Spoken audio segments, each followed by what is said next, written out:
Our next speaker, much like Rich, has also dedicated her life's work to advancing a truly sustainable and equitable world. Whether as the first female president of Ireland, we know in this country how hard it is to elect females.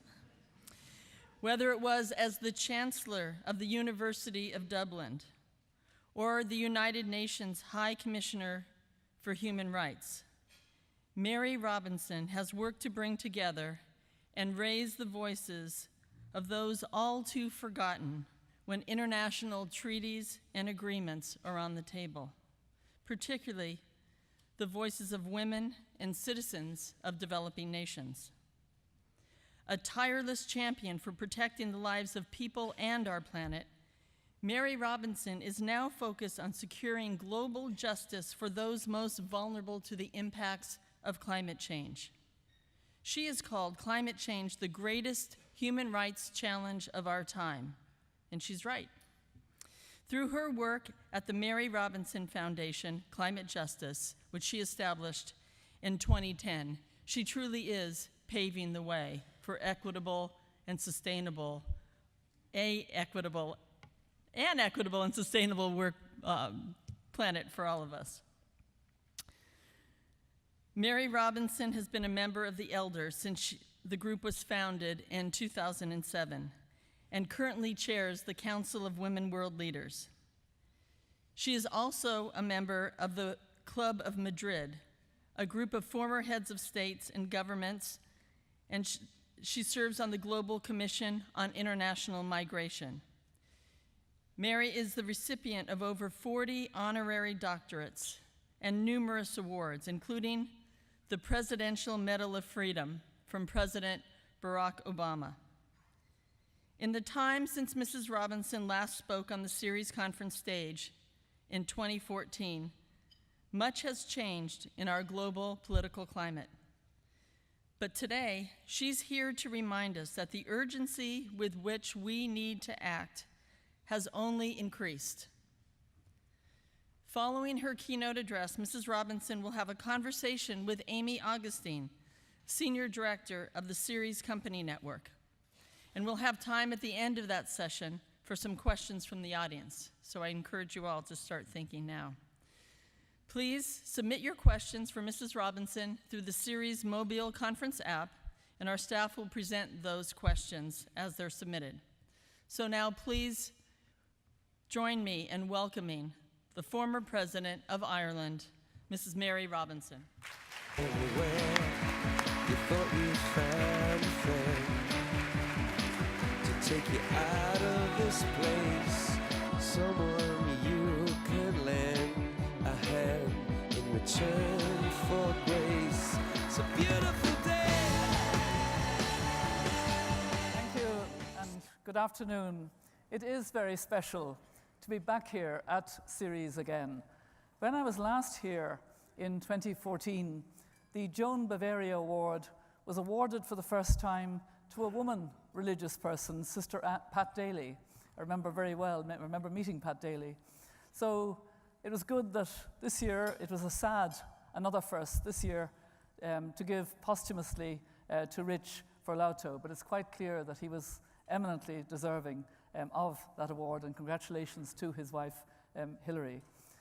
It is a challenge to speak to you after the tour de force this morning by Mindy Luber. I mean, she set the bar very high, and I'm conscious that I'm going to be reading my speech rather than, as she did, speaking. It appeared off the cuff, but clearly extremely well prepared, and a very good challenge to all of us. There have been many changes since I was here last, and not all of them, I may add, were good. However, we've made progress with some positive movements at the international level. 2015 was a very good year at the international level.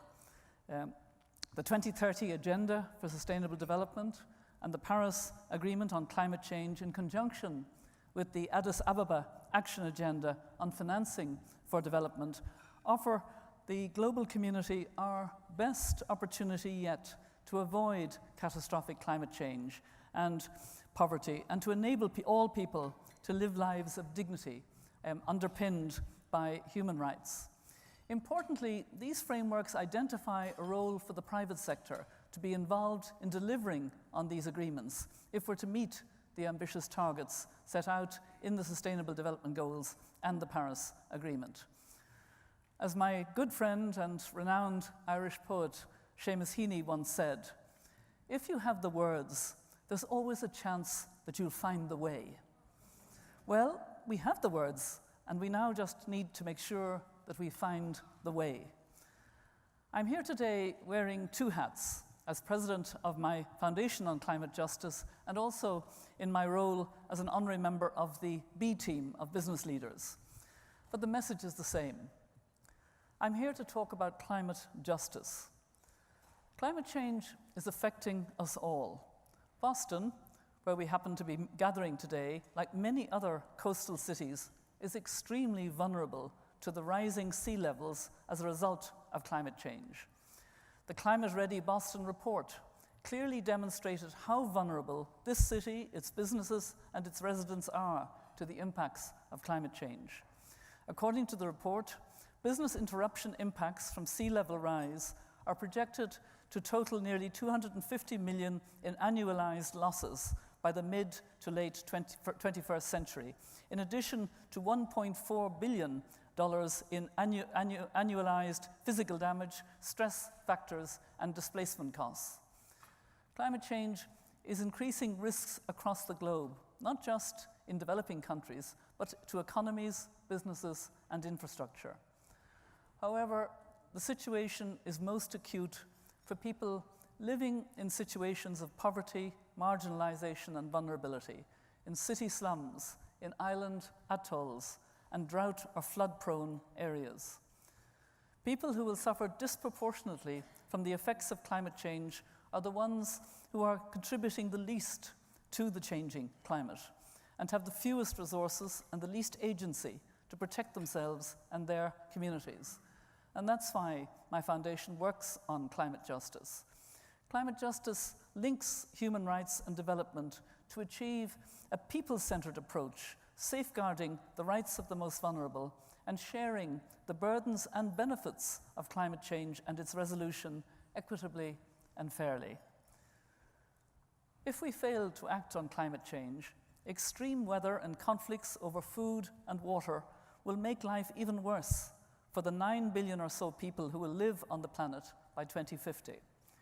It's true, the business case for action is now undeniable, and many of you here in this room are progressing on your commitments to reduce emissions while demonstrating the cost savings, the risk mitigation, the reputational benefits, and new markets that can be accessed by taking climate action. Investment capital has also begun the giant shift necessary to fuel this transition. Yet, despite these efforts, the scale of this response doesn't meet the urgency of the challenge, and I was glad to hear that repeated more than once at the plenary session this morning. Most of the commitments made by the global business community are promises to be kept, rather than a proven track record of the innovation, courage, and tenacity needed to reach zero emissions by 2050.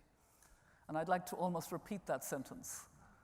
Promises to be kept, rather than real action that's moving the needle that we need to move.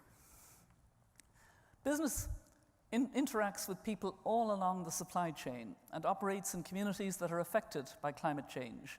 Business sells goods and services to people living in a climate-affected world. So managing climate risk goes beyond risk assessments to building resilience to climate impacts more broadly in the economy and the society. I heard David Blood, who's a good friend, emphasizing this morning the importance of ESG, environmental, social, and governance factors. But I've also heard quite a lot of comment about the fact that corporations tend to forget the S in ESG, tend to forget the social dimensions, and they're ones that I want to particularly emphasize. We anticipate that the findings of the Intergovernmental Panel on Climate Change's special report on 1.5 degrees due in September will reveal the large gap between our current actions and what is needed to stay well below 2 degrees Celsius and aiming for a much safer target of 1.5 degrees Celsius above pre-industrial global temperature. So we obviously can and must do better. There are many positive actions taking place in the real economy. Green businesses, including the renewable energy sector, are growing at a rapid rate. The Bloomberg New Energy Finance report released in March stated in most places wind and solar are going to become cheaper than coal by 2023, and I think they are already in many places cheaper. This is to be celebrated, but we must also call on these new sectors to take responsibility for building a more inclusive economy. Many of you will be aware of the Global Climate Action Summit, or as we were calling it at this table, Jerry Brown's Summit, taking place in California in September. And it follows the One Planet Summit, which took place in December in Paris, convened by President Macron on the second anniversary of the Paris Agreement. And I think both summits share the same concern that we've been hearing, that we are not brave enough yet. We're not taking action enough yet. I know Mindy Lubber and her Ceres colleagues are leading the charge on encouraging the transformative climate investments required to reach the $1 trillion a year in clear investment needed to make the transformation to achieve the Paris Agreement. And I hope that investors in the room will be seeking out Mindy over the coming days to make your contributions. But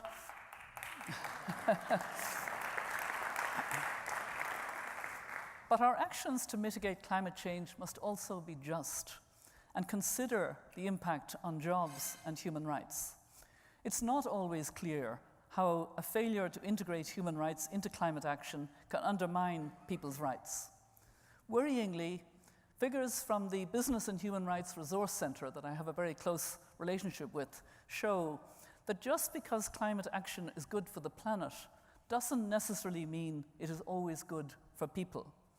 Since 2015, the Business and Human Rights Resource Center has approached companies 128 times to respond to allegations of human rights abuse associated with putting in renewable energy projects, including problems of land grabs and displacement, violations of the right to free, prior and informed consent of Indigenous peoples, harm to livelihoods, and violence against communities and human rights defenders. 106 of these requests to companies to respond have been since 2010.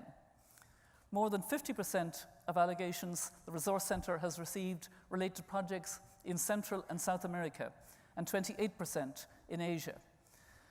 While not questioning the need for a rapid transition, business and investors in the room should take heed of such cases, from a moral standpoint, but also from a business standpoint, as such cases undermine a license to operate and cause costly delays.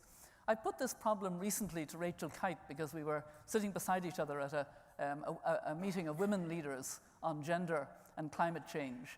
And she responded by saying, well, Mary, you know that the renewable energy industry is a new industry and it's making mistakes. It has to learn how to do it properly. Instead of the mega projects that are seen as being the fastest way to cut emissions, it's important to do it in a way that fits every community and informs community of what's happening and involves community and doesn't take away land rights or water rights or cut down trees that communities cherish, etc.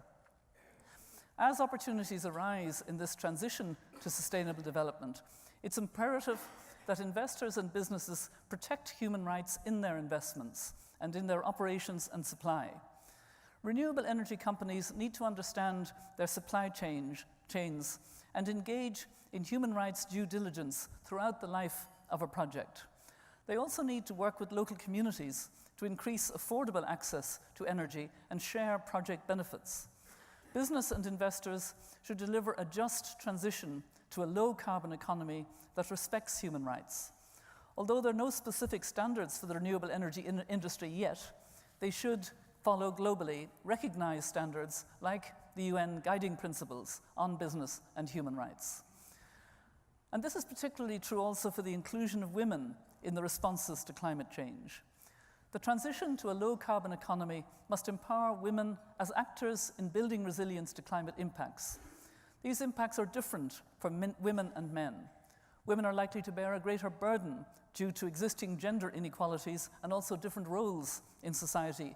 And in many countries, women are at the forefront of the injustices caused by climate change. At the same time, women are often the leaders with the solutions at all levels. While we're making progress, we have more work to do to get women in the boardrooms.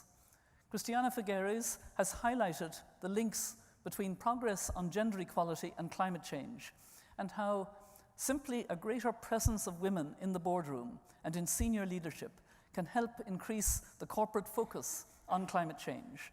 So getting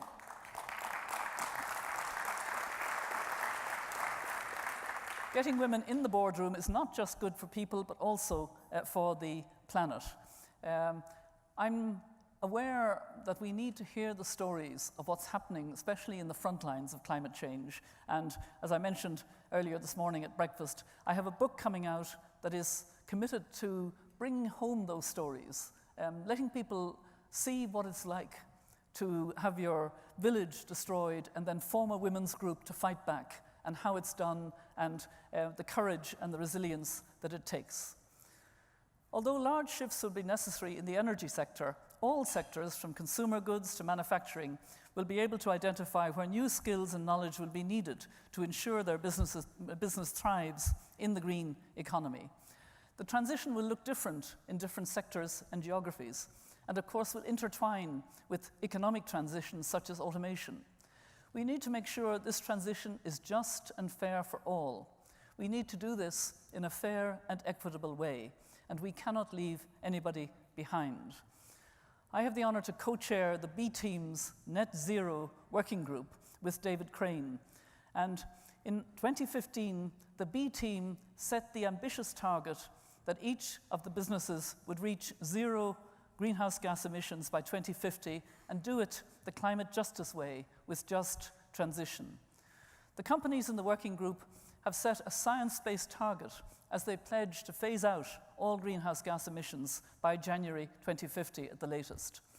Members of the B Team Net Zero Group have committed to ensuring their transition plans account for the positive and negative impacts on workers and communities, and that they commit to working in partnership with stakeholders to ensure the transition is just and fair. They've also agreed to and are adopting and rolling out the International Labour Organization, the ILO's guidelines for a just transition. Without proper planning, we risk leaving people behind who should be recognized for the contribution they've made to building the economies of our industrialized world. This can also impact negatively on communities who depend on these workers, leading to anxiety and resistance to change. One of the stories in the book is about a Canadian miner who was involved with his union in planning a just transition in his first workplace. And he thought they had done a good job, but he realized that actually they hadn't managed to tackle the problem. And it shows how much needs to be done. The B Team have been working with power companies and large manufacturers to create just transition guidance, which recommends businesses work in dialogue with their workers and unions to identify the multiple parts of their business that will have to adapt whilst decarbonizing, and deduce scenarios for those changes which will affect their workforce. The B Team recommends multiple solutions for ensuring a just transition, including the redeployment and reskilling of workers. Central to the successful transition will be dialogue and participation. Enel, an Italian electricity company, which is a member of the B Team, is a good example of this.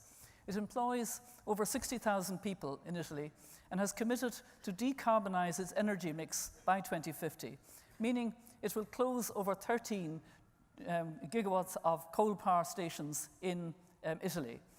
It had a social dialogue with its workers that created a just transition agreement covering retention, redeployment, reskilling, and early retirement for elderly workers.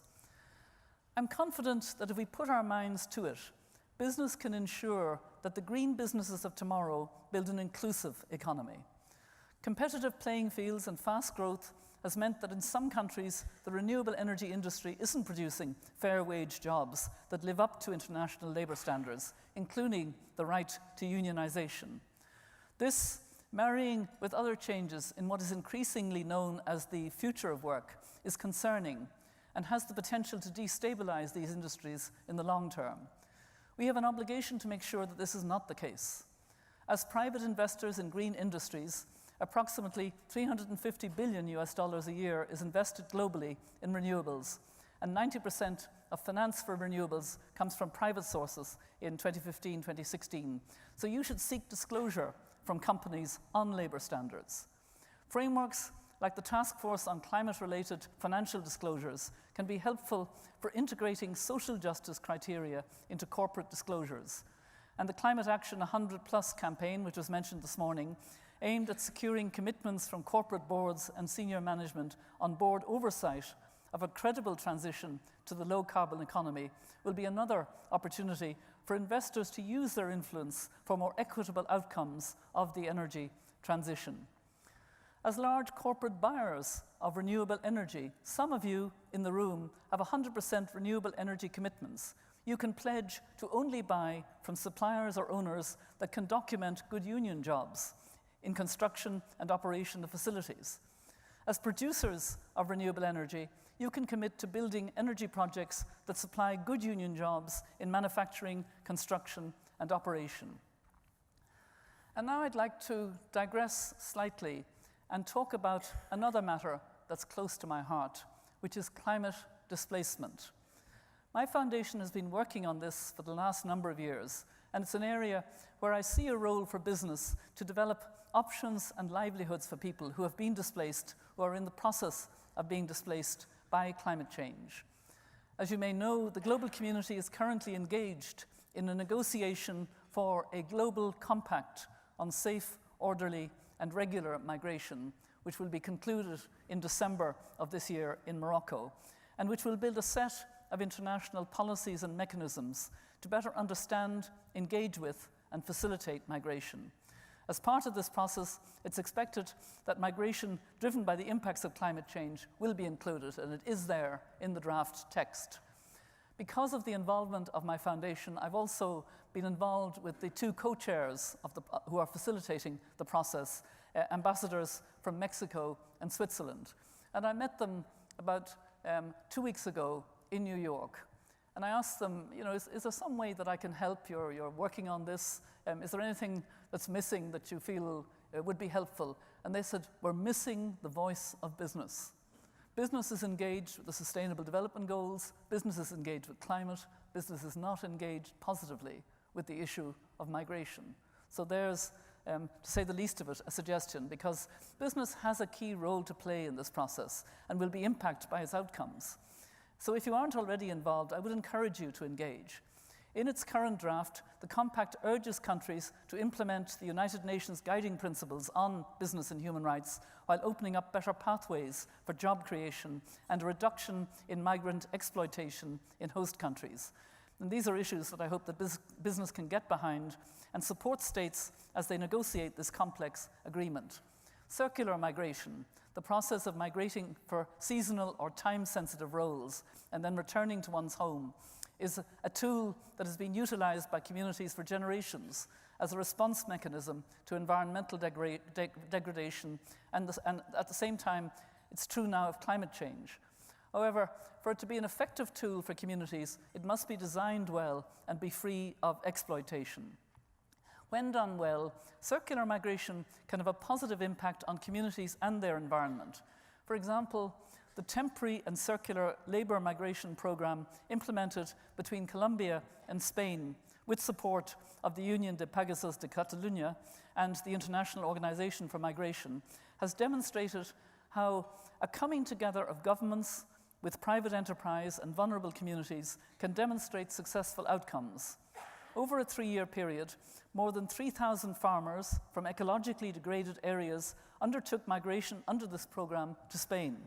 The migrants and their families then contributed to the restoration of zones affected by environmental change, supported by private co-financing and international cooperation. New knowledge and techniques learnt during their employment in Spain also contributed to the economies and environments of the impacted areas and enabled them to be skilled and resourced when they returned to Colombia. Business should look at models such as this and others that are being undertaken in Australia and New Zealand with Pacific Island partners and see how their engagement with the workforce could be used to benefit people on the front lines of climate change, build resilience, and support environmental repair. Engaging your governments with these opportunities, particularly while they're being undertaken during the negotiations on the Global Compact on Migration, will demonstrate businesses' leadership in taking innovative approaches to the impacts of climate change. So let me conclude. Perhaps more than any other problem humanity has faced, climate change confronts us with the reality of our interdependence. In moving to a low-carbon economy, we have an opportunity to eradicate extreme poverty, to ensure access to clean energy for all, and to achieve equitable access to sustainable development. To deliver this action on the scale and in the timescale required to avoid dangerous climate change, all stakeholders, including national and local governments, municipalities, business, civil society, philanthropies, and local communities, must find new ways of working together. And we heard a lot about that kind of working together this morning. We must ensure that all people in all countries are able to take part in the transition to zero carbon and zero poverty so that no one is left behind. So let me end with the no-nonsense words of a wonderful friend who taught me a lot about climate justice and who sadly died too young. She knew how to protect food, forests, and people from climate change. Wangari Maathai once said, and I quote, "Until you dig a hole, you plant a tree, you water it, and make it survive, you haven't done a thing. You're just talking." Now, this is the time for us to stop talking and take action. Thank you very much.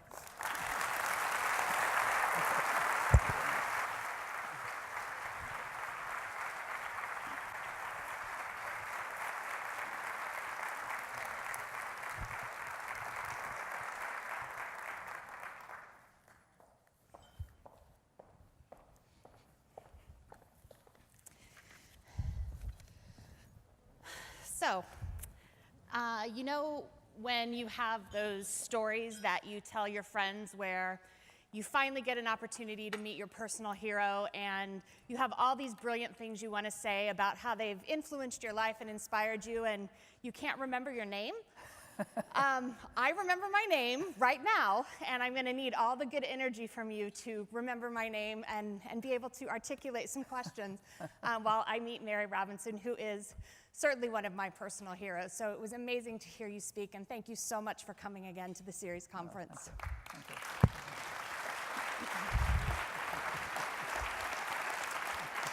So we don't have. Oh, thank you. Now I'm really not going to remember my name.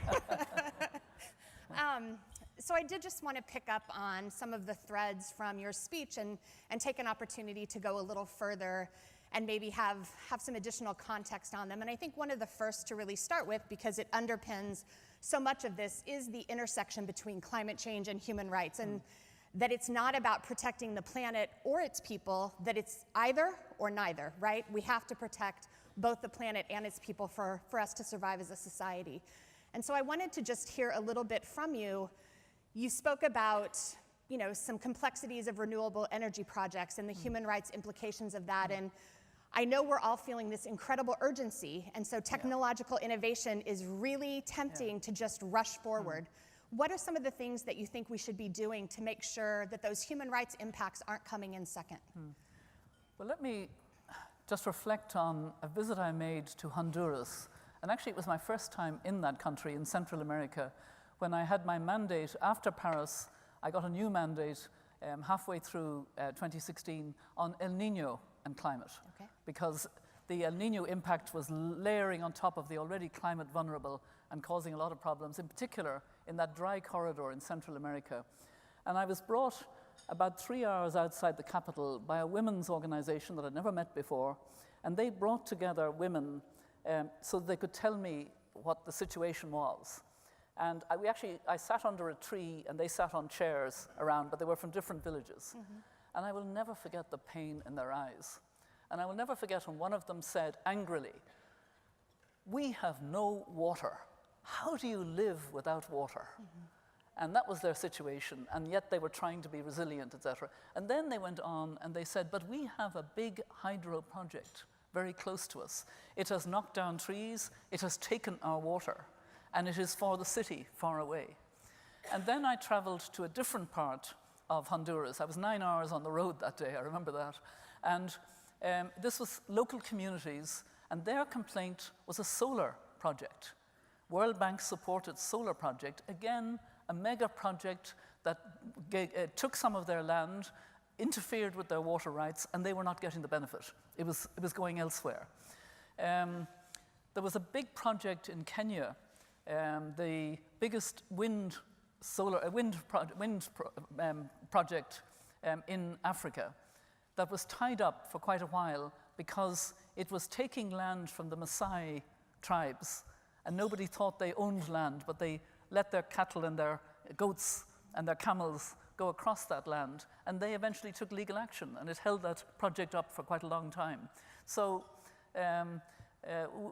what we need is to ensure that all climate action respects human rights, just as simple as that, and that thought is given, and that we don't try for mega technological solutions without having regard for the communities that may be affected.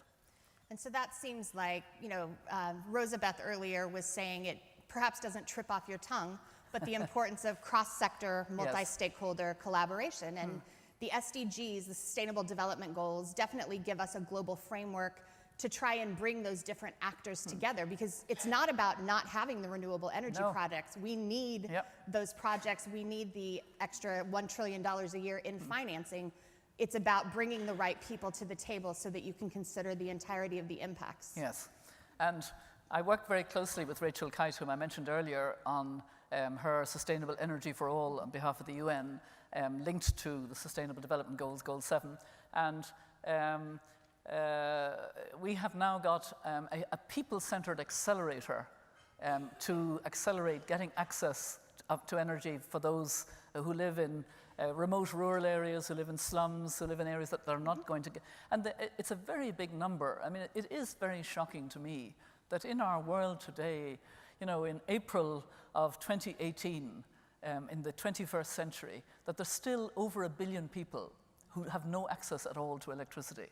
I mean, many of them have mobile phones now, but they don't have access to electricity. You have women dying because they didn't have light in the clinic.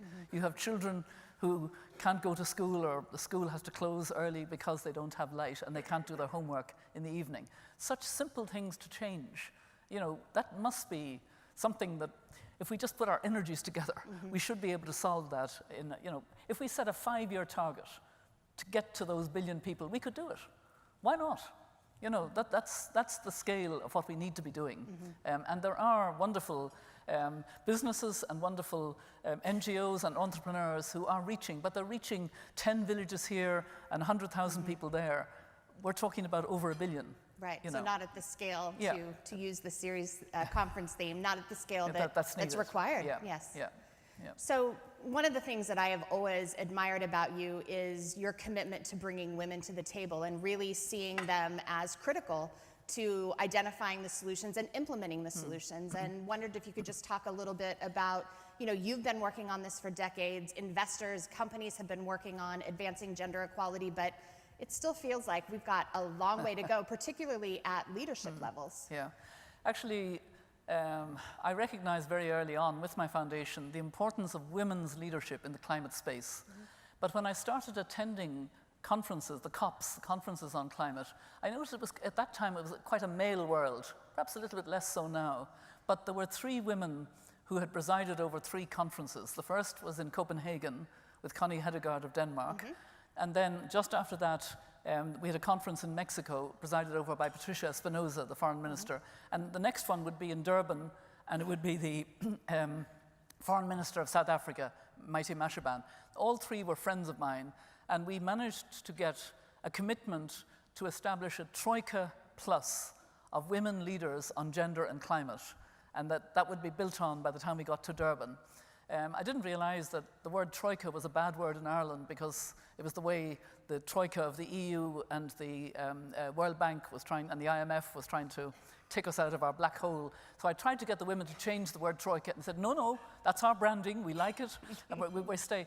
And the Troika of women leaders has been a wonderful way of having women ministers, women heads of agencies.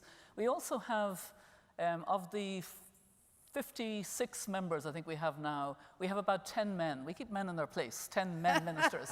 And we meet very regularly before COPs or at the UN General Assembly, usually when ministers are going to be there. And we managed to get a great breakthrough in the Doha conference, the one after Durban, of getting gender balance, a new decision, which Christiana Figueres called the Doha miracle. That's another story. And now what the Troika of women leaders on gender and climate is doing is making space at conferences for grassroots women. And that to me is a real leadership. When you use your leadership, because you're at the table, you're a minister, you're a head of agency, and you make space, you bring with you, or you make sure that you give the voice and space. And when it happens, it's absolutely incredible. I mean, at the last COP, we had a number of grassroots women. One of them was Agnes, a Maasai pastoralist. She's head of a group of pastoralists from Kenya. And she wears her wonderful Maasai dress on these occasions. And she's very, very articulate. And, you know, she was such a strong voice. And there were others as well. And each of them moved people more than anything else. I mean, because many of these delegates have never actually had to cope with the impacts of climate change. Right. They just talk about it on behalf of their country. They're government officials, and they talk about it. These are real frontline defenders. They're the experts. They know how difficult it is, what has to be done, how they can make their community more resilient, and they are, by and large, grossly under-resourced. There's very little money going to women's groups on the ground who are trying to help their communities. That's great. So the next thing we're tackling in this Troika of women leaders on gender and climate, and we'll be doing it this September at the UN General Assembly, is climate finance. How to get climate finance more to these women. That is critical, yes. Capital flow is definitely critical for any of these issues that we're wanting to solve. You know, you mentioned Christiana, and I know that, you know, she's been talking a lot about the need for gender diversity at the board level and how that really does change things. It opens up the space where climate conversations are happening more often, where just transition is happening more often. It's something that Ceres has been working with the B team on, is really looking at climate competent boards. Do you think that, you know, that's again, obviously changing at the leadership level and not maybe bringing in the grassroots, though women leaders often reach back and help bring the younger ones along? I do think that women are instinctively more aware of and thinking about climate change, mainly because of the intergenerational impacts, their children, their grandchildren. And I agree with Christiana very much that it is anyway helpful to have that diversity on boards, better decision making, but also it's more likely that climate issues will come up and sustainability issues in a broader sense, and a linking with poverty and poor communities. At the same time, and I was talking this morning with Mindy about this, what amazes me, frankly, is climate change is still not an issue for the global women's movement. It's beginning in some places, but it's not anything like the issues of, you know, tackling discrimination, women's empowerment, and then we get on to health, and then we get on to education. And climate is somewhere fifth, sixth, seventh. And yet, it's the existential threat to our children and grandchildren. How on earth can it not be much more of a priority issue? But it's interesting that it still isn't quite there.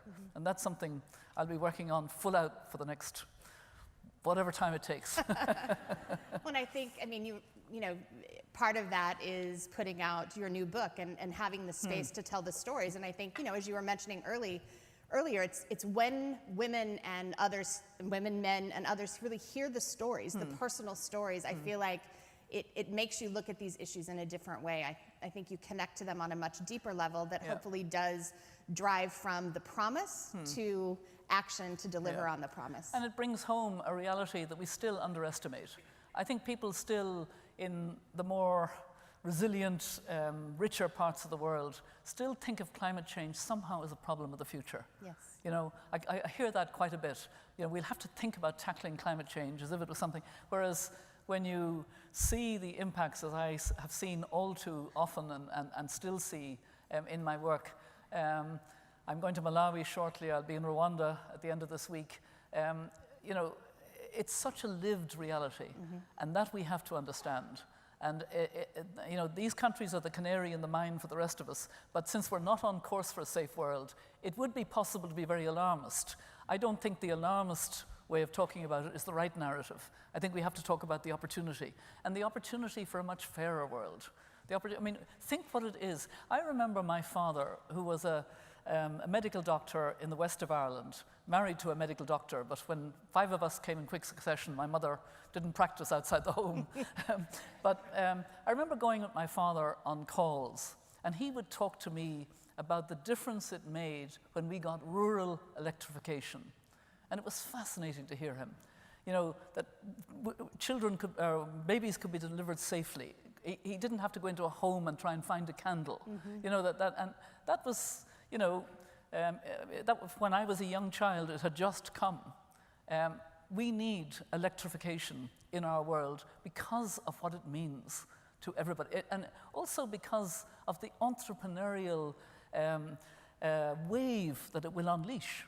Because these people are bright people, and if they have access to electricity as well as their mobile phone, then you know, they will change their own communities and they will change their countries. Right. And you know, I mean, there is a real possibility. The opportunities are huge. Right, and will lead to the innovation we need to solve these problems. Yes, in fact, the mobile phone is much more innovative in Africa than it is here. I mean, much more money is transferred. They look at markets, they look at fisheries, they look at, you know, weather, you know, it's all, they do health.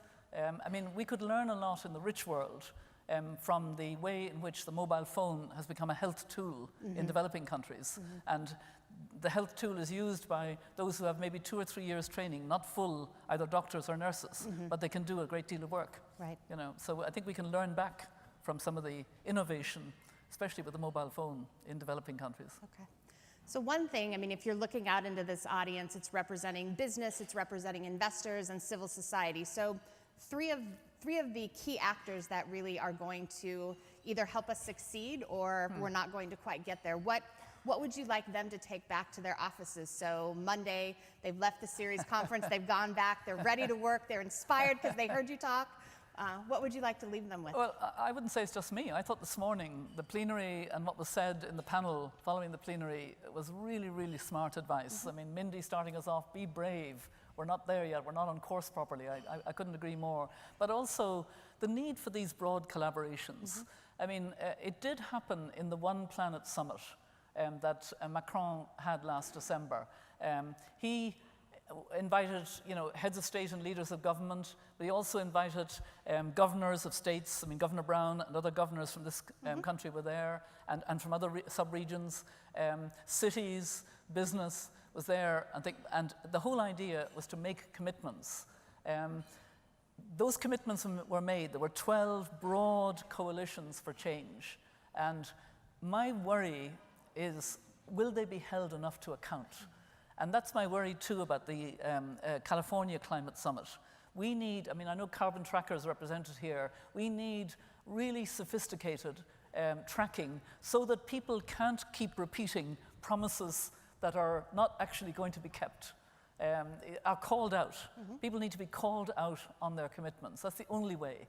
And people need to be called out, as was said this morning, when they are making a commitment as a business and belonging to a trade association that's saying exactly the opposite and lobbying for exactly the opposite. That can't continue either. It's these, you know, we need to just make sure that business is really stepping up to the plate, and there are many businesses that are, and I really am delighted to see here in Ceres that you're continuing to be a terrific network. And I'm very pleased to see so many investors here. I don't think there were as many when I was here last time, and that's really very good as well. It's just that we're running out of time. I mean, Ban Ki-moon used to make this point over and over again. We're the first generation to fully understand the seriousness of climate change, and the last generation with time to do something about it. The last generation with time to do something about it. And, you know, our children and grandchildren will not thank us if we miss that window. And Christiana Figueres is telling us with her Mission 2020, we have to be clear that we have to have done enough by 2020 to be able to stay well below 2 degrees Celsius and go down to that safer target of 1.5 by 2050. If we haven't done that by 2020, it's going to be so much harder, Right. and it'll get harder all the time. Right. So business has just got a huge, huge role to play, and it does encourage me. I'll go out of here feeling more hopeful than when I came in because of what I've heard here. All the right messaging. You are leaders, and you have not just a responsibility, but a great capacity to move the needle more than any other sector, because you have the wherewithal to do it, basically. And so many people depend on this. And you can also do it with just transition and with climate justice. That's what I also link Ceres with, you know, from the beginning. That focus on sustainability has also been a focus on justice and human rights and gender, which is the important thing. Mm-hmm. Yeah, we referenced earlier the Turning Point report. Yes. Mindy talked about it in her remarks, and I think, you know, one of the key themes that came out was the need to translate commitments into action. And I think, you know, the We Are Still In campaign transitioning into We Are Taking Action is a critical piece of that. Yes. But it also talked about the importance of raising the ceiling, but also lifting the floor. And I Yes. think until we do both, it's not enough for the leaders to just do more. Yeah. We've got to somehow bring the Yeah. others along. And I feel like you're a critical messenger for that, Yeah.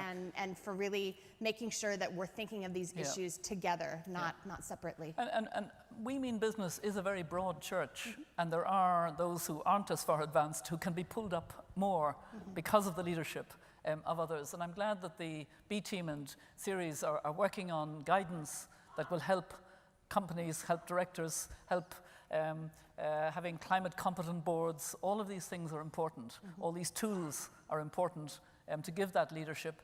And I really am impressed with the learning that the B team leaders are having with each other.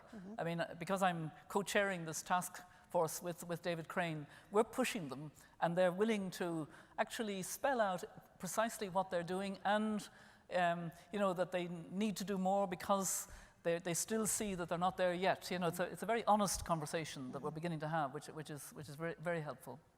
So in 2014, we had you up on the stage talking about the importance of advancing and empowering women. 2018, we're up here really talking about the importance of climate justice, just transition. I would like to have you back. And women. And women. That's going to be a thread that I think we're going to continue to hear. So I hope that you come back before the next 4 years, but let's say 2014, 2018, you're back in 2022. What does it look like? Have we actually I actually have done? to come back not later than 2020. Okay. Because I have to kind of nail that. You heard it here. I have to nail that.